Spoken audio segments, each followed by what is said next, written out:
What is your purpose in life? Bring a purpose. Yeah, man. Unfortunately, you're seeing too many that are dependent on the government or dependent on mom and dad, and they wake up with no purpose for the day. And that's where I would love, if when my time comes to go, I want to make sure that I left my legacy on helping the younger generation with that kind of mindset stuff.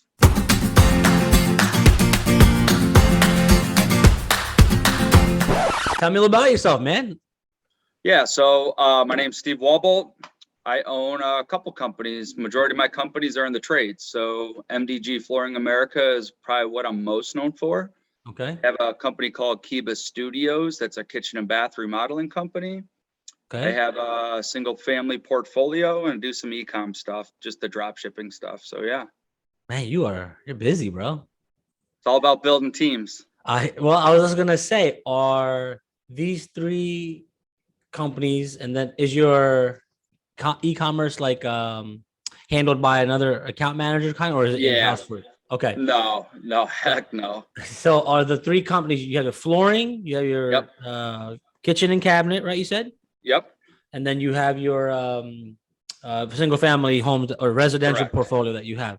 Are they vertically integrated, or are they each separately, like, designed? They're each separate, but the cool part is they do work off each other.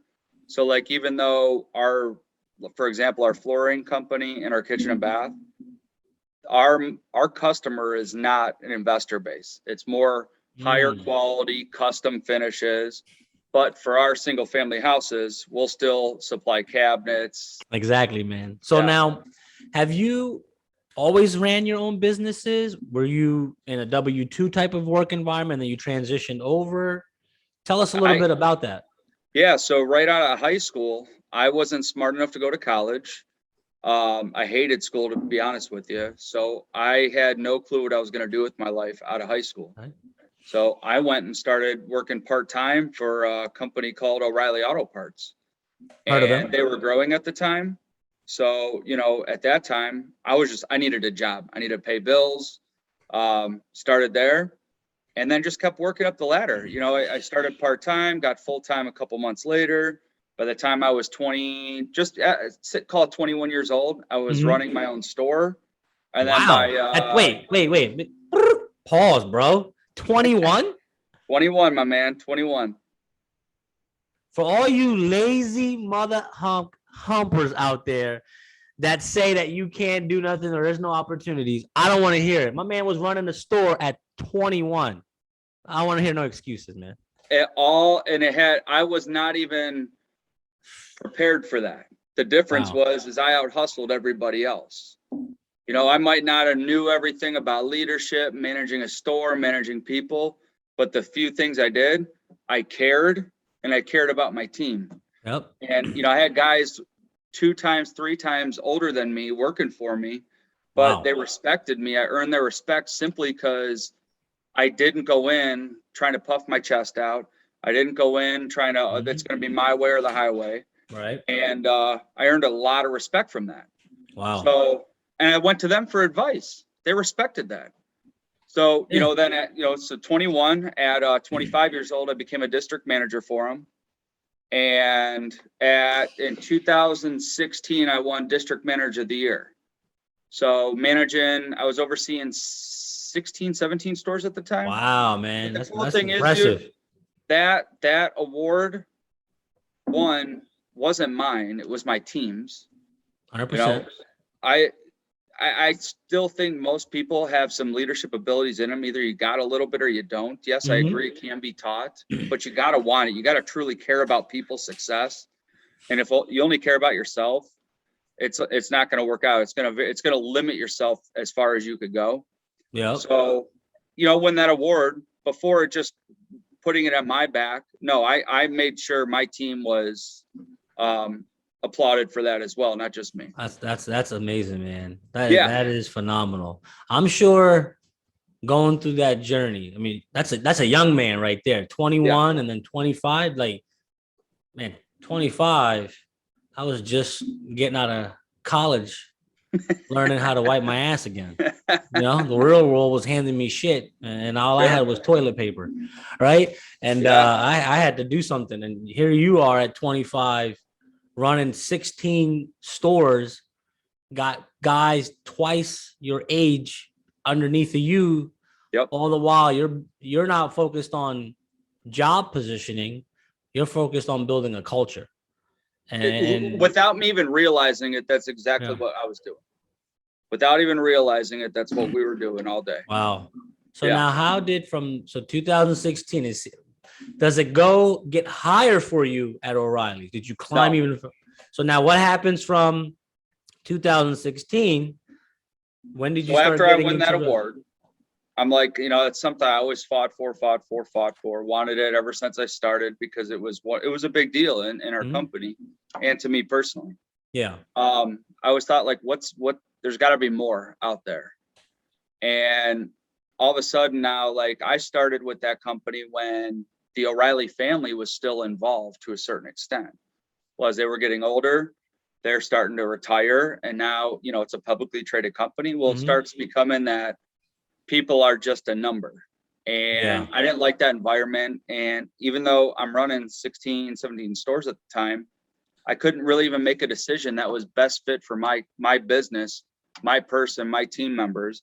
Like, for example, I couldn't even give someone a 25-cent raise. Like, it was asinine, man. It was stupid. Like, we lost so many good people over money that we didn't even value the person. And at that point, there had to be more out there for me. I did run in my area my way, which I knew was going to bite me in the ass down the road. Yeah. Because it was either their way or the highway. They literally wanted robots. That's all it wanted. Yeah. It turned into that, unfortunately. The company, I don't bash them. I don't bash them at all, because it taught me a lot about business, a lot about culture, a lot about people. Just, I'll never, that was my college. So my cousin, my uncle, his father, owns a flooring store at the time. So we start chatting at end of 2016. Well, my uncle in 2007 had brain damage, got in a bad car accident. Ooh. So my cousin is trying to run this company, but really has no business sense, knows flooring inside and out. Yeah. So, him and I always chatted about business and what's more, we want more out of life. What can we do? One point he's thinking about closing the business. They don't know. So him and my aunt are trying to just make this go by. I'm like, screw it. Why don't we partner up?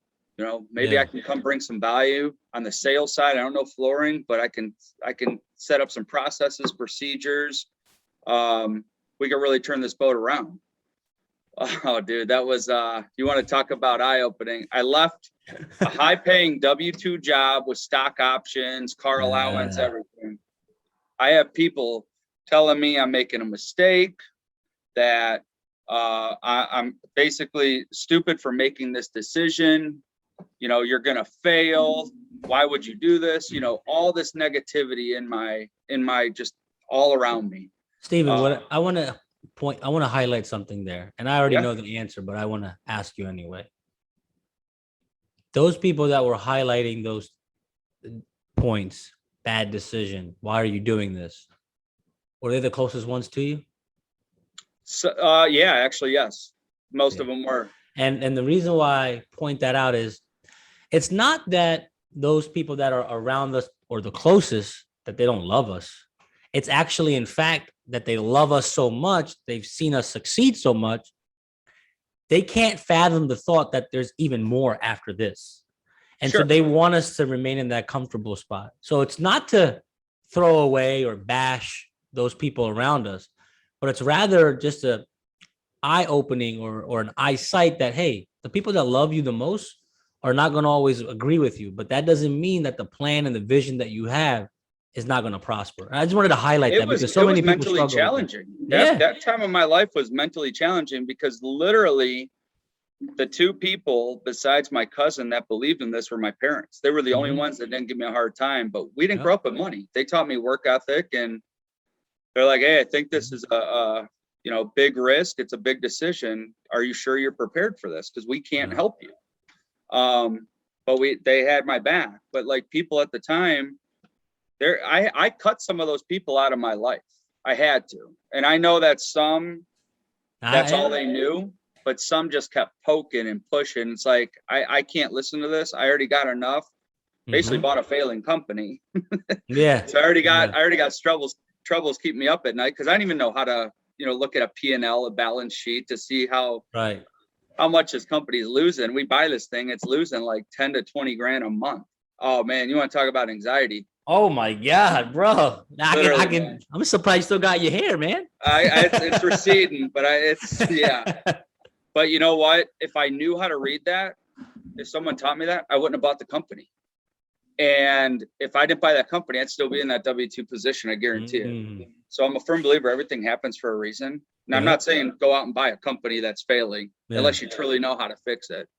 But it taught me so many life lessons that the first 3 years of true entrepreneurship was like literally scraping by pennies. We didn't know how we were gonna make payroll sometimes. My cousin and I didn't take a paycheck for months. Wow. But it set us up to value the things today, to take care of the people we have today. And you look back, it's amazing how far we've come in 6 years.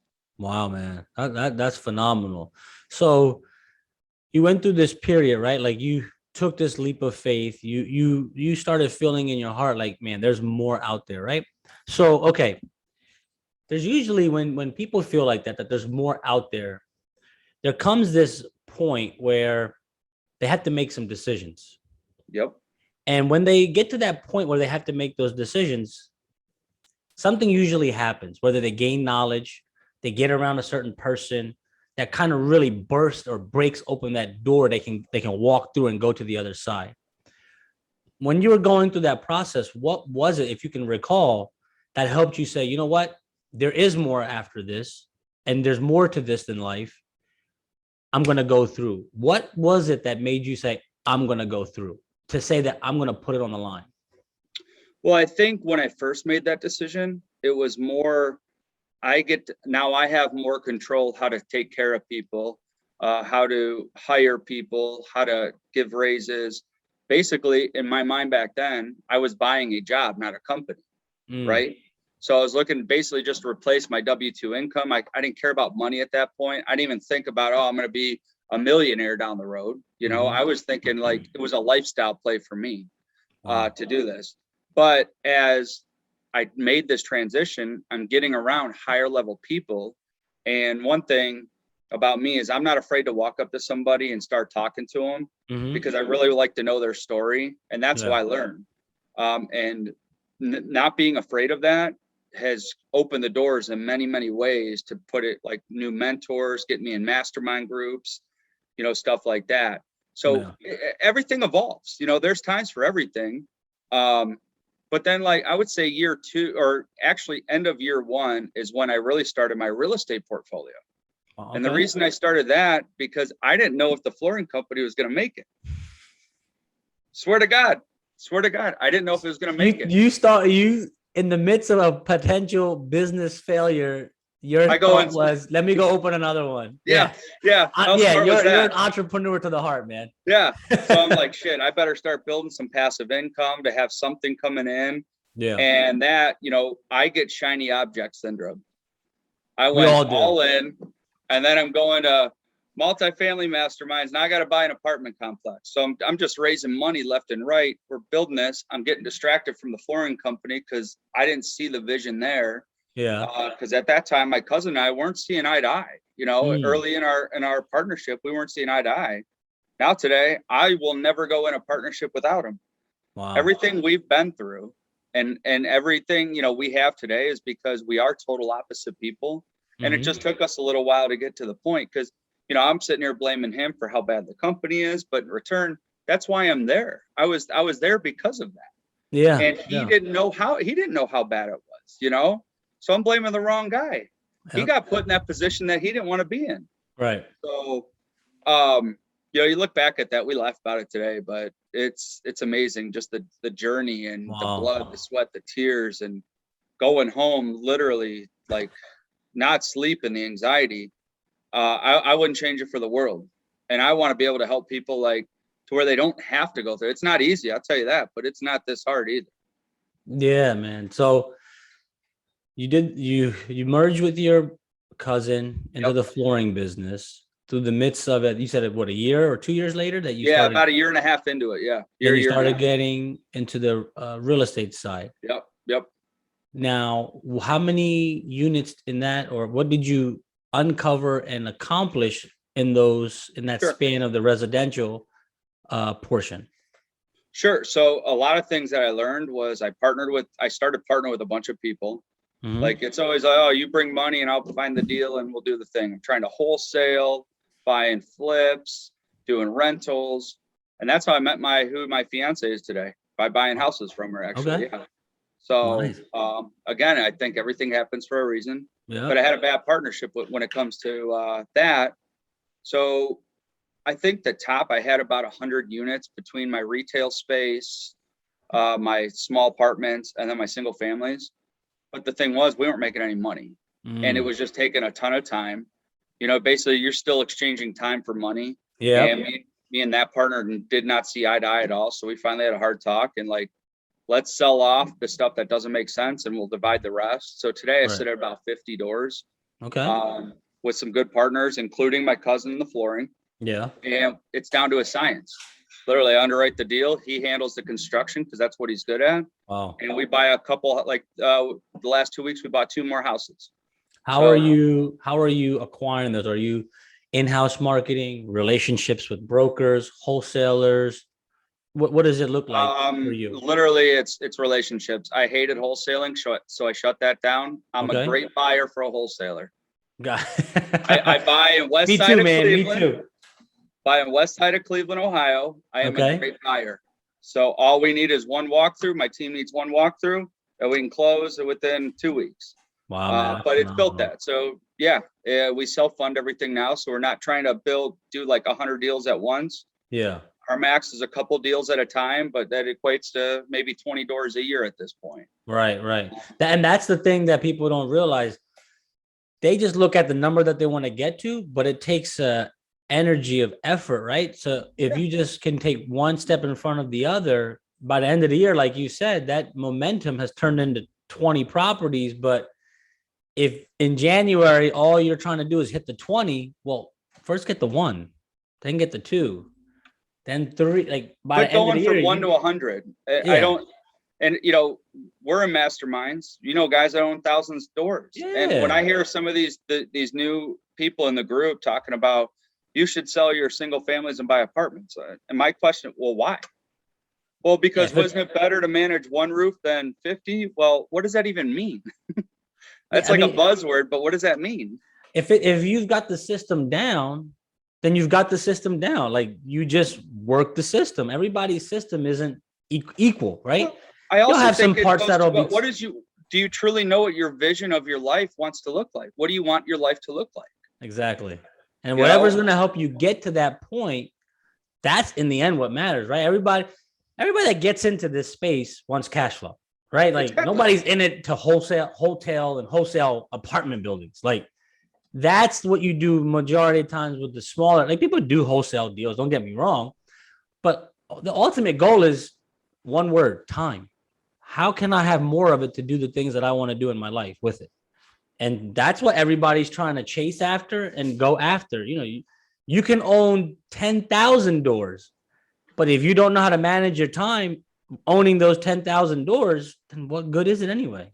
Dude, I know guys that own hundreds of doors that are losing money literally every month, but they brag about how many doors they have. And I don't, we also know guys that have thousands of doors that are super successful. Yeah. But the thing, what does success look like to you? So for me in my life today, you know, after I learned to say no to a lot of things, and I still say no a lot today. Yep.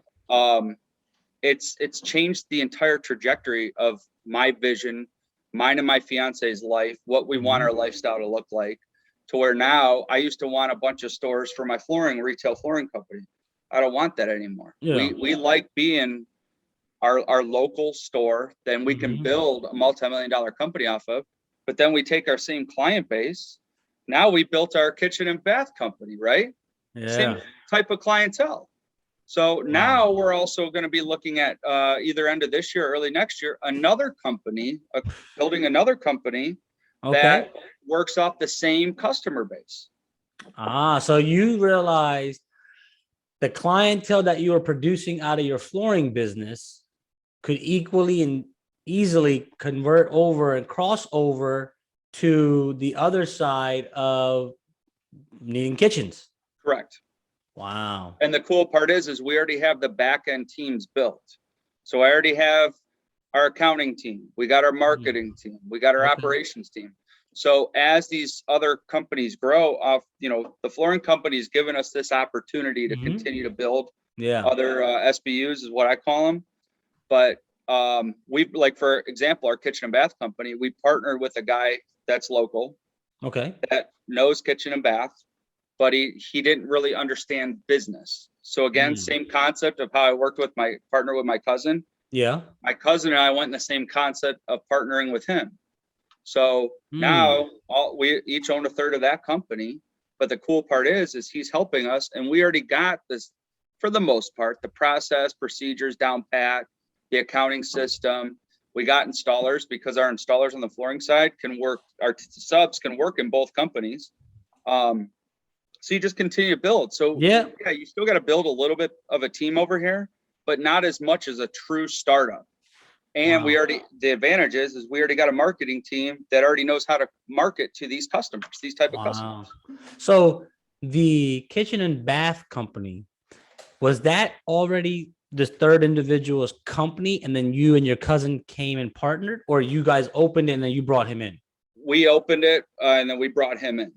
Got it. Yeah. Yeah. We brought him in. He was a one-man show, just very well known in our community. Yeah. Wearing every hat of business.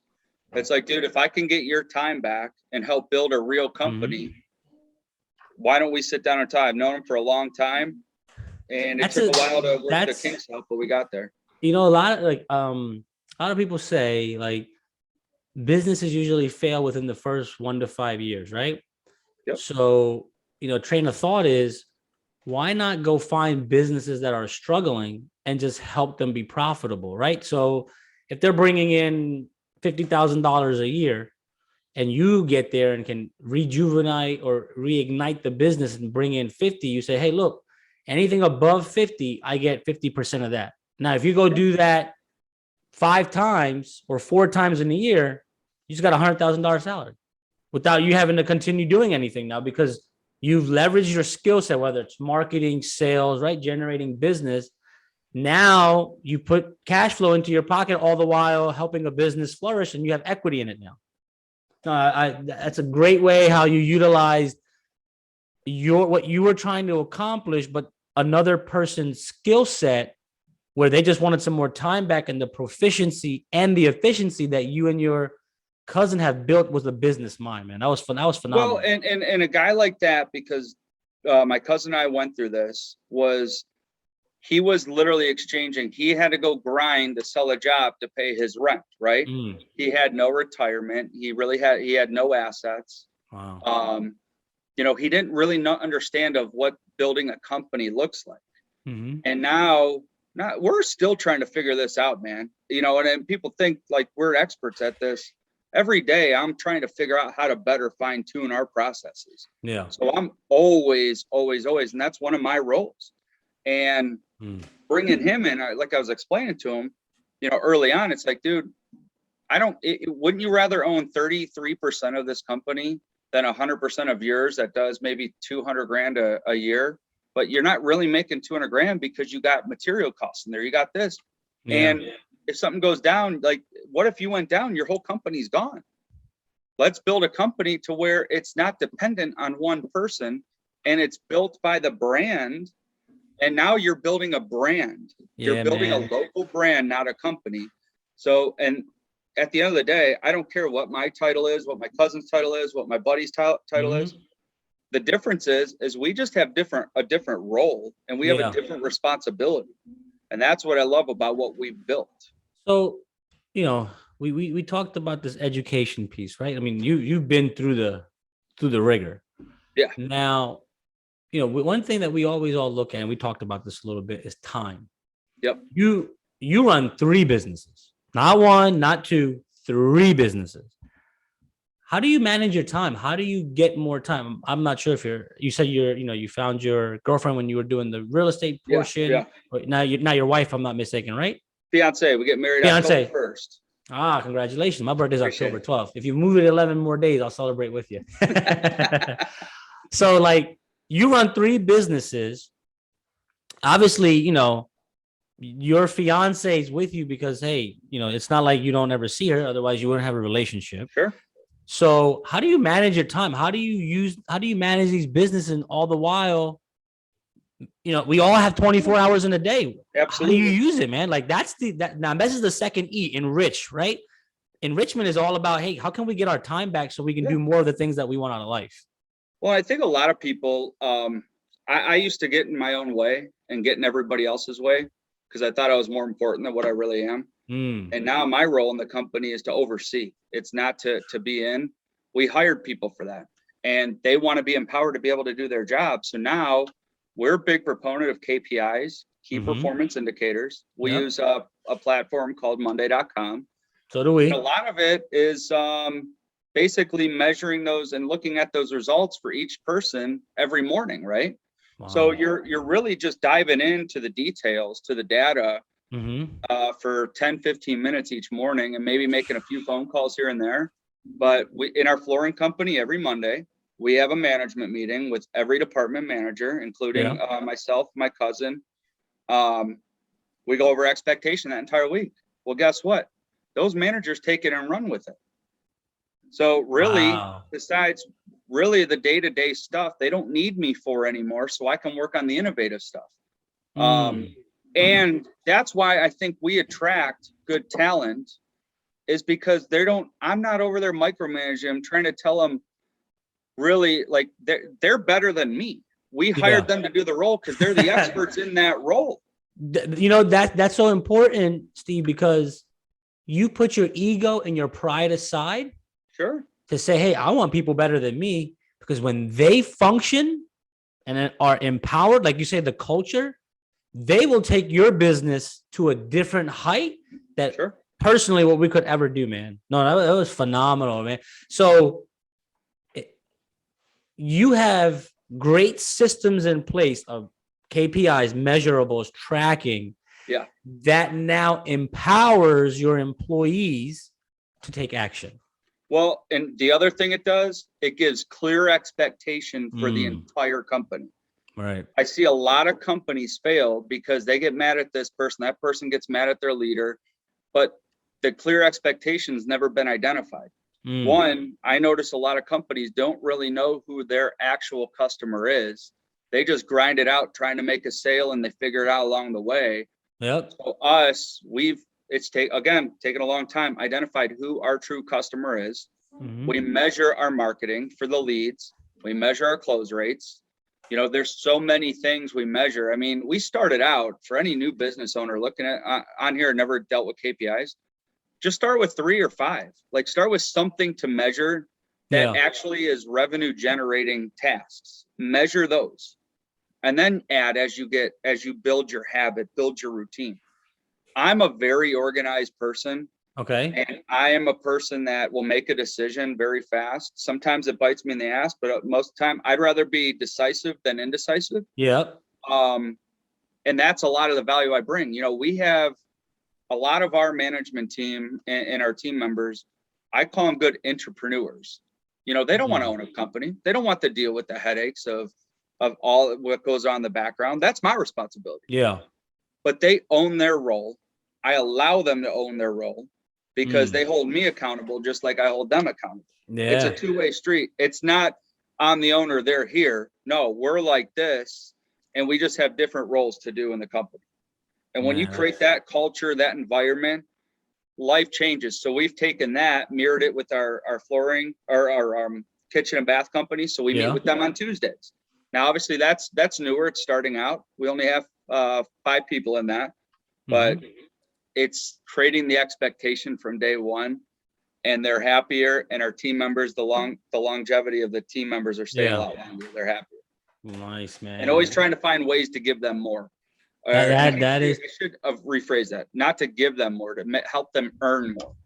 That's something that I've been evaluating in my own business, right? So one of the things that we're working on or trying to evaluate is what not is there? How can we position people where A, they can earn a living, but B, more importantly, from within the business, help them structure and create a passive cash flow from the deals that we work on, right? So I'm working with the HR rep right now to like, I'm not the only one that has passive cash flow. Every employee is positioned to have passive cash flow, right? Sure.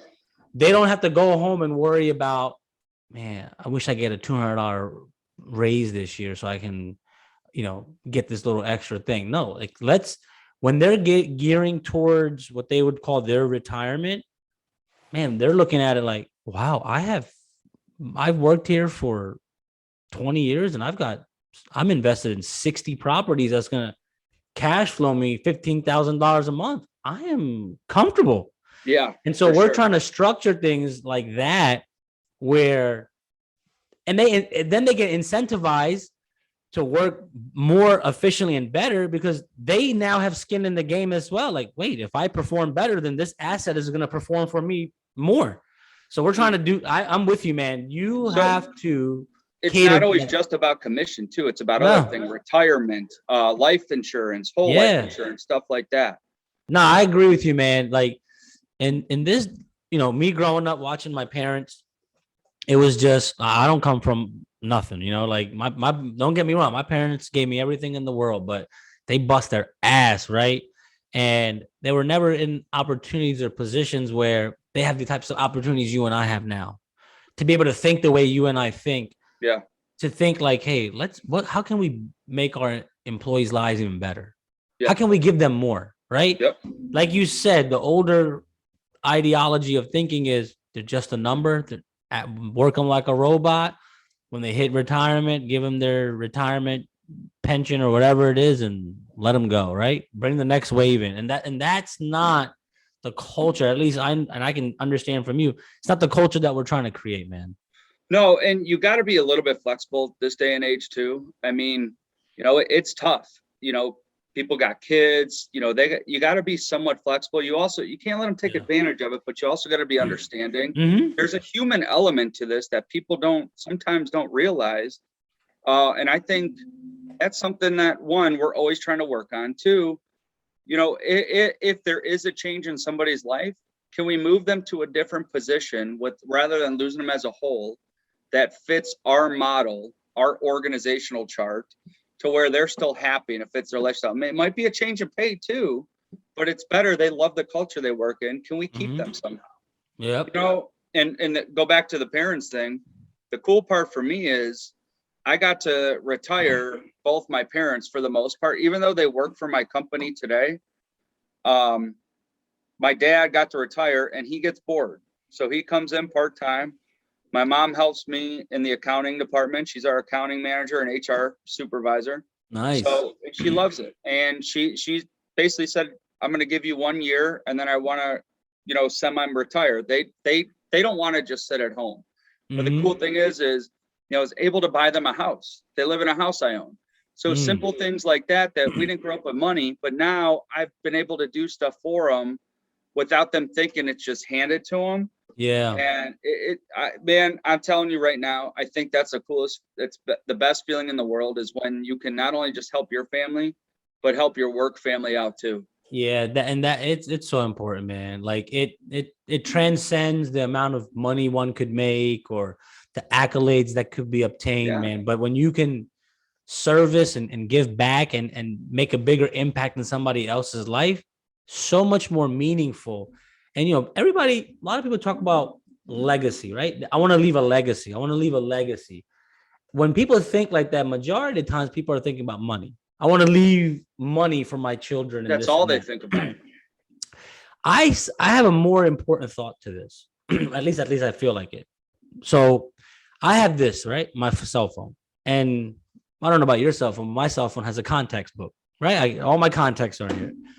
Wouldn't it be so wonderful that this conversation we're having, I have your number in here, right?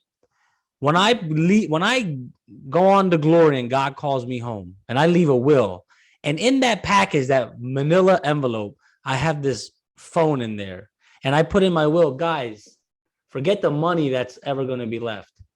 If you ever need something, just go into the contacts book, because there's enough resources of people. Because the things that we have learned, I love that. Yeah, this is my focus, bro. Right? So the things that you've learned up until where you are, the things that I've learned, the things that you will continue to learn till the day you die, you're going to teach your children. So imagine now you and I have this great relationship. Our kids get to know each other. They know that Mr. Steve is in this phone book. I know Mr. Steve Jr. is in this phone book. My son could say, man, who can help me in real estate? I really want to go down this path. I know Dad used to know this guy named Steven. His son does, Steven Jr. does real estate. He told me all I have to do is go in this phone book. Relationship capital. Thank you, brother. And that is generational. You cannot replace a relationship. Money can be replaced. That'll pay it for itself 100 times more than any money left behind, because most of the time when you leave money behind, sometimes we tend to want to build this in our mind that we're just going to leave money, but we got to build leaving the values, leaving the knowledge. Man. Yeah. Dude, you can leave $1 billion if you don't teach them, they don't know. What's that? You can leave $1 billion, but if you don't teach them, they'll squander it all. It will be gone. Like that. We have a 7 and 4-year-old, and anytime they want a toy, they have to earn it. They don't ask, can I have it? Mm-hmm. And we don't say can't in our house. And it's funny because I catch myself saying can't. And then Rula be like, we don't say that. Right. She's getting on me, holding me accountable. Yeah. But now, we set them up on a bank account. We're setting them up on some non-direct whole life policies. Mm-hmm. And they don't understand it. But basically, we're teaching them like, hey, how to save money in your piggy bank. And you can save to earn this. Mm-hmm. And she loves the house stuff. She loves the investment stuff, the houses. Again, don't really understand it too much, but she understands what a liability is versus an asset. Yep. Within reason, obviously. Yeah, of course, man. These are the things. I never was taught that at this age. None of us were, man. Only, I don't know. I didn't learn how to balance a checkbook until I hit 12th grade in my accounting class. And we played Monopoly, and the accounting teacher taught us how to balance a checkbook. I'm like, what is this? He's like, well, this is how you manage your money, young man. I was like, oh, okay. Shit, I never knew until I was like just 18. But I had negative in my bank account because back then your bank account wasn't always live. So I'm writing checks and my debit card. And all of a sudden there's a letter in the mail. I'm like $4,000 in the hole, and I'm not making any money. $4,000 in the hole to me was like, oh crap. Yeah, I mean, these like you said, relationship capital is the best university that you can go to, man. Absolutely. Do better than any college will ever. You can learn so much, man. And that kind of brings me to that third E, right? That enrichment, man. How have you seen, from the development that you went through in your life, from graduating high school, right? Working for O'Reilly, jumping into a business that was failing with your cousin and turning it into something beautiful, right? Going in the midst of that storm, realizing needing some money, I need to get into real estate, get some cash flowing assets. Then opening up this now kitchen and bath business. What has life taught you that it has enabled you to enrich your life, man? Whether it's financially, prosperity of love, hope, generosity. Man, that's a great question. Honestly, it goes back to the only reason I'm able to do this is because of the people that I surrounded. I've learned to surround myself with. I couldn't have done all this by myself, and I never will. And I think a lot of it is I brought enough value to the table. At least I hope I do. I always want to try to bring value to people to where if I ever need a favor or there's a partnership coming up, I got people I can call that we've built enough, goes back to the relationship capital, to where now they believe in me. I have credibility to where we can go build something bigger, but I know I can't do it on my own. I need them just as much as they need me. Yeah. And it goes back to me building that, not just for myself or for them, but it goes back to legacy. It goes back to building it for our kids. I don't want anything handed to them. They got to earn it.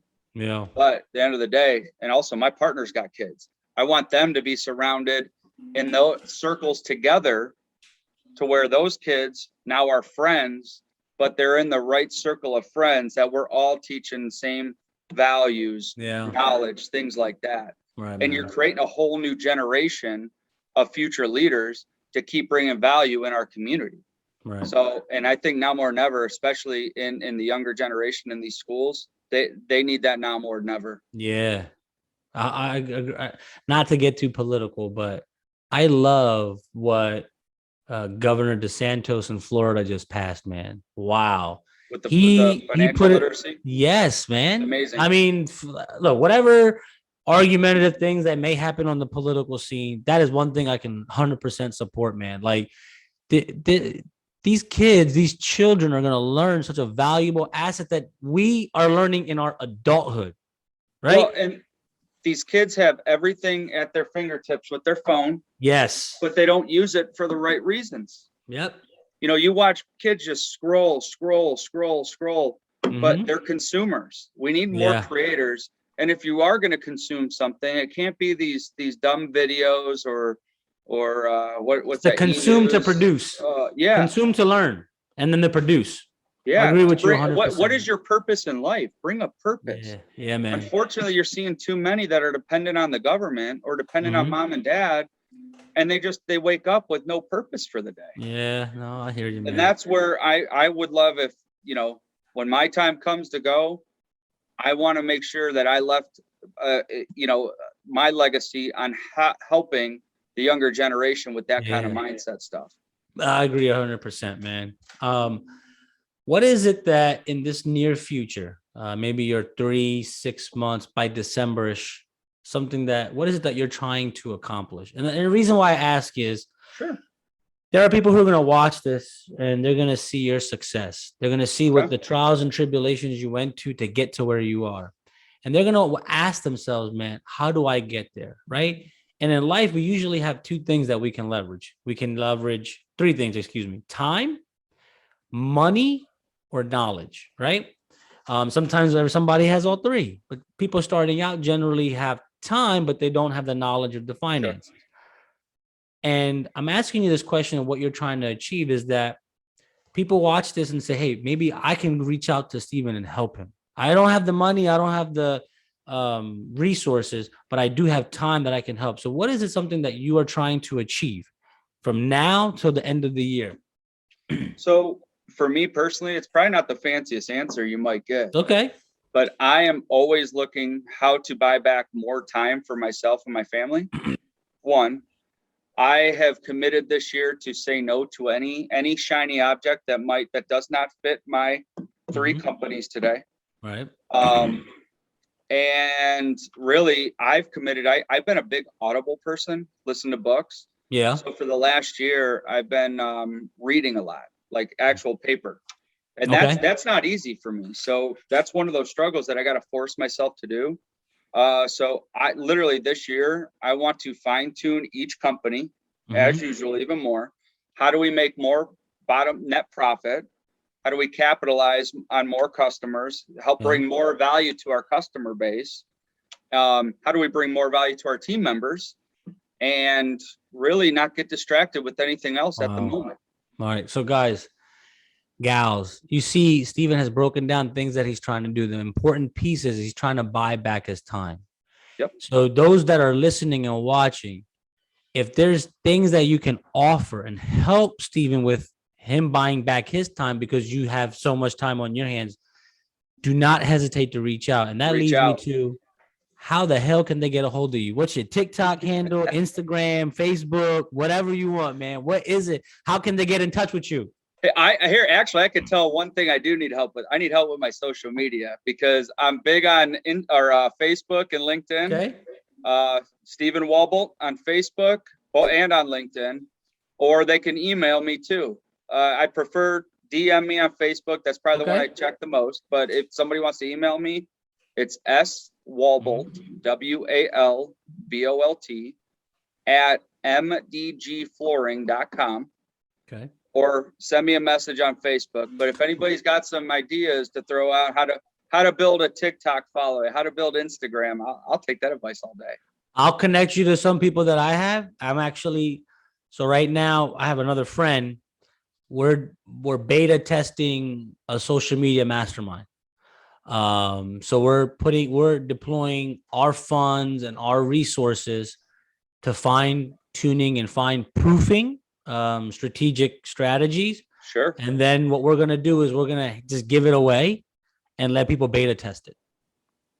I'd be you're in, bro. I mean, if you're going to ask, I'm going to give it to you, right? I talk about consistency all day long, and I'm not consistent on social media. And one of my mentors said I'm doing a disservice to my audience by not putting more content out. Do you have Instagram? I do. I don't ever use it, but I do. Okay. So if you, I'm not going to hold you to it, but I should. If you can make this one commitment. What time do you get into the office? Anywhere from 6:30 to 8:30 in the morning. Okay. I don't know how many people are up at 6:30, right? Probably not many. Not like us. If you can set like 5 minutes out of your day, every single day, same time, go live on Instagram. On Instagram? On Facebook? Instagram. Just talk, help people. Whatever it is in your heart, talk about it, right? If it's growing your business, be helpful. Hold that live anywhere between minimum 5 to 6 minutes every single day, same time. Okay. Just do that. Okay. And then I'm gonna hold on. Well, I'm gonna do it right now because now I'm gonna hold you accountable because you put me on the spot. So ready here, watch this. Stephen Walbolt. Make sure his ass is live on Instagram. Just so you know, I put it in. My man. All right, so now April 28th, I am going to message you. Okay. Okay. Were you live every single day? I did a 30-day Facebook challenge. Just 30 days on Instagram. Let's go. Instagram has, and we're understanding it more, but Instagram has this algorithm where they like people going live. Okay. And what happens is Instagram notifies their followings that this person is going live. And this is the part that we're waiting to confirm. I don't know how true and confirmed it will be, but we're trying to narrow it down. But it seems that as that momentum picks up, friends get notified like this person has gone live. Cool. And now you start drawing it in more and more. But that. Make that commitment, man. Go live, right? You. And then I'll show you what we're doing, right? I'm not this guru of it, right? I'll get you around people that are like, really crushing it and whatnot. But that one thing I was just told myself, so I'm relaying it to you, man. Whatever I can share, man, let's go crush it together, bro. I'm not going to own Instagram by myself, right? We can all party together. Accountability partner, brother. I love it. And another thing you could do, just like we're doing this podcast, you can go on Instagram Live and you can bring somebody on. Oh, really? So let's say Monday morning or tomorrow, you're like, yo, Amit, can you give me 5 minutes of your time at 9 a.m. Eastern time? Cool, no problem. You can bring me in 5 minutes. Yo, Amit, what's going on? How have you been growing your business? Oh, I've been doing this, and this. Cool, man. Appreciate you having you on. Tuesday, Tim Brock. Yo, Tim, can you come on 5 minutes? Yeah, cool. Tim, how'd you get to 4,000 units? I know, right? I need to be using our network for this. Bro, what do you think I'm doing with you guys? Exactly. I love it. I'll tell you the game right now. So I was cold DMing people to get on the podcast. And I wasn't having as great of a success. I'm like, man, this shit sucks, bro. Like nobody's saying yes. And I realized why. There's no level of trust. There's no commonality. I'm like, wait a minute. I pay shit ton of money for all these masterminds. And yes, I don't know every single person in the mastermind, but what did you say? People will pay to get around specific groups. So you weed out the junk. Yeah. So, okay. I'm in this mastermind. So why would this fella or this gal not want to come on and work when we're all trying to accomplish the same thing? Here's what's going to happen out of this. This is going to get posted to YouTube, Facebook, TikTok, Instagram, LinkedIn. Okay. Your followers will start following me. My followers will start following you. Oh, yeah. Amit fucks with Steven? Cool. I fuck with him too. Steven fucks with Amit? I fuck with Amit too. And now you start bringing the group together, man. That's what this whole thing is for, bro. So use your network, bro. We've got what, 1,500 people in the commercial mastermind? There's probably 1,500 in commercial empire. Commercial empire. Yeah. Every single one is going to get messaged by me. I love every single one. So if I get, so from now until I think it's end of April, I will have half the year's content built out just from podcasts. There you go. I did this. You're my third one today. And then you can take this and repurpose it too, right? So if you're gonna start following me, watch this content. What happens over the next so you'll watch what happens over the next month with this content. I got you. I appreciate it. This is long form, right? We're going on, I'll tell you right now, 53 minutes, right? This will get chopped up to maybe about 20 to 30 minutes on YouTube. Okay. And then all that 30 minutes will get chopped up to 30-second clips to a minute clips for repurposing on Facebook, Instagram, TikTok, and LinkedIn. I love it. Right? And then I strip the audio and it goes to my podcast. There you go. So one session, this right here. Created that much content. Bam. There you go. Dude, I love it, man. I appreciate you having me on here. Absolutely, bro. Listen, I thank you so much for having me on. Having you coming on. I know you spent time throughout your day. I know you're trying to get your time back, and I took some of it, man. So I appreciate you being here.